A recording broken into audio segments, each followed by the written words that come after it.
அடுத்தப்புறமா என்னன்னு பார்த்தீங்கன்னா, சித்தப்பா, சித்தி வந்து ஊர்லேருந்து வந்திருக்காங்க. வந்ததும் வந்து காவேரி அம்மா கடையில வாங்குறத வந்து பார்த்துக்கிறாங்க இல்லையா? பார்த்துட்டு இந்த விஷயத்த போய் தாத்தா கிட்ட சொல்றாங்க. தாத்தாவும் என்ன சொல்றாருன்னா, "ஐயய்யோ! காவேரி வந்தா பின்னாடி பசுபதி வந்து பிரச்சனையாவுமே. 5 வருஷமா விஜயும், குழந்தையும் சந்தோஷமா இருக்காங்க. எப்படியோ காவேரி இங்க இருக்கக்கூடாது." அப்படின்ற மாரி தாத்தா வந்து யோசிக்கிறாரு. "நான் இருக்கும்போது நீங்க ஏன் கவலைப்படுறீங்கன்னு?" சொல்லி சித்தப்பாவும் சொல்லிட்டுருக்காரு. அந்த டைம் கரெக்ட்டா நம்ம விஜய் வராங்க. ஸ்கூல்லேருந்து பாப்பா கூட்டிட்டு வந்ததும், சித்தி, சித்தப்பாவ பார்த்து குழந்தையும் ரொம்ப சந்தோஷமா வந்து விளையாட்டியிருக்கு. தாத்தா, பாட்டி அப்படின்னு சொல்லி ரொம்ப சந்தோஷமா விளையாடிட்டு இருக்கு.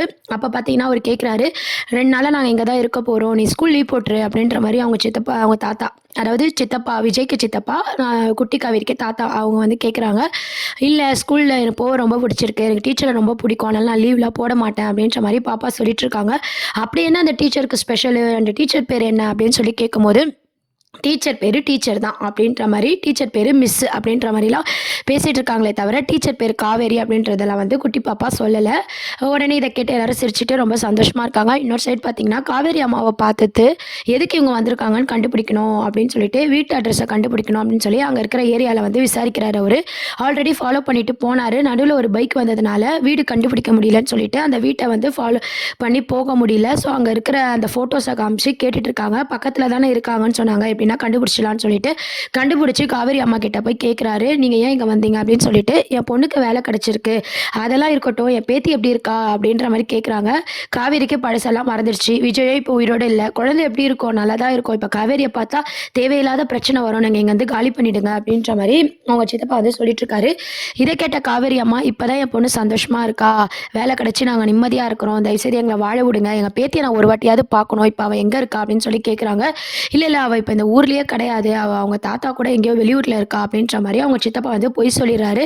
"ஃபோட்டோவாவது காட்டுங்க." அப்படின்ற மாரி கேட்கும்போது, ஃபோட்டோ கூட வந்து அவரு காட்ட தயாரா இல்ல. உடனே அவங்களுக்கு வந்து ரொம்பவே வருத்தமாயிடுது. "நீங்க சீக்கிரம் இங்க வந்து காலி பண்ணா உங்களுக்கு நல்லது." அப்படின்ற மாரி அவரு சொல்லிட்டு போயிடுறாரு. அதுக்கப்புறம் பார்த்தீங்கன்னா, தாத்தா கிட்டயும் வந்து சொல்றாரு, "அவங்க காலி பண்ற மாரி தெரியல. நம்ம தான் எதனா பிரச்சனை பண்ண வேண்டியதா இருக்கும்." அப்படின்ற மாரி சொல்றாரு. பெருசா ஏதோ பிரச்சனை பண்ணாம காவேரி இங்கருந்து அனுப்புனா போதும் அப்படின்ற மாரி தாத்தாவும் சொல்லிறாரு. தாத்தா வந்து மாறிட்டாருன்னு சொல்லி நம்ம எல்லாரும் நெனச்சோம்.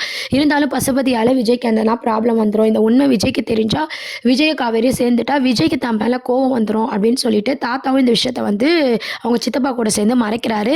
அதுக்கப்புறம் பார்த்தீங்கன்னா, காவேரியும், பாப்பாவும் ரொம்பவே க்ளோஸ் ஆயிடுறாங்க. க்ளோஸ் ஆயி ரொம்ப சந்தோஷமா இருக்காங்க. ஆல்ரெடி பாப்பா கதை சொல்லும்போது, "அந்த ராணியா தான் நீங்க இருக்கீங்க" அப்படின்னு சொல்லும்போது, இந்த கதைய வந்து என் லைஃப்ல நடந்த மாரி இருக்குன்னு சொல்லி காவேரிக்கு பழசெல்லாம் ஞாபகம் வர மாரி யோசிச்சுட்டு இருக்காங்க. இன்னொரு சைட் பார்த்தீங்கன்னா, அ விஜய் கிட்ட அந்த பாப்பா என்ன சொல்றாங்கன்னா, "உங்க கதையில வர ராணி மாரி இருக்காங்க எங்க டீச்சரு. நீங்க வந்து பாருப்பா" அப்படின்ற மாரி சொல்றாங்க. விஜயும் வந்து, "கண்டிப்பா நான் பார்க்குறேன்" அப்படின்ற மாரி வந்து சொல்லிட்டு இருக்காரு. அதுக்கப்புறம் பார்த்தீங்கன்னா, விஜய் போய் டீச்சர பார்த்து ஒரு நன்றி சொல்லலாம். நம்ம பொண்ணு வந்து அழுதுகிட்டே இருந்தா, இந்த அளவுக்கு சந்தோஷமா வந்து லீவ் போடாம ஸ்கூல் போறதுக்கு காரணம் அந்த டீச்சர் தான். என் பொண்ணு சந்தோஷமா இருக்கிறா. அதனால வந்து டீச்சர பார்த்து நன்றி சொல்லணும் அப்படின்னு சொல்லிட்டு, விஜய் வந்து பாப்பாவ ஸ்கூலுக்கு இட்டுட்டு போயிட்டுருக்காரு. போம்போது பார்த்தீங்கன்னா, விஜய்க்கு வந்து இம்பார்ட்டன்டான ஃபோன் கால் வருது. அதனால பாப்பாவ அவசர அவசரமா விட்டுட்டு போயிடுறாரு. நம்மளுக்கே தெரியும் கடைசி வரையும் பார்த்தீங்கன்னா, விஜய், காவேரி இப்போதைக்கு பார்த்துக்க மாட்டாங்க. நம்ம எல்லாரும் நெனச்சது என்னன்னா, விஜய், காவேரி வந்து பார்த்தாலும் நம்ம காவேரிக்கு ஞாபகம் இருக்காது. விஜய் வந்து காவேரிக்கு ஞாபகம் வர வரைக்கும் லவ் பண்ணிட்டு இருப்பாரு அப்படின்ற மாரி யோசிச்சுட்டு இருந்தோம்.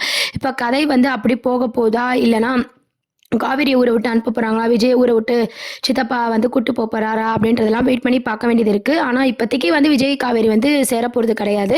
கதை இழுன்னு இழுத்து கிளைமேக்ஸ்ல தான் சேரப்போறாங்க. நடுவுல சித்தப்பா வந்ததுக்கே நம்ம எல்லாருக்கும் டென்ஷன் ஆவுது. இந்த நடுவுல பசுபதி வேற வரப்போறாரு.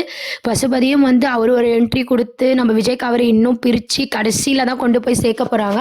ஆனா குட்டி காவேரி மூலமா தான் நம்ம விஜயும், காவேரியும் சேரப்போறாங்க. இதெல்லாம் தான் அடுத்த ட்ராக்கா இருக்கு. இத பத்தி நீங்க என்ன நினைக்கிறீங்க? அப்படின்றத கீழ கமெண்ட் செக்ஷன்ல சொல்லுங்க. சீக்கிரம் விஜயும், காவேரியும் மீட் பண்ணணும் அப்படின்னு நினைக்கிறீங்களோ, நம்ம சேனலையும் மறக்காம சப்ஸ்கிரைப் பண்ணுங்க. Thank you.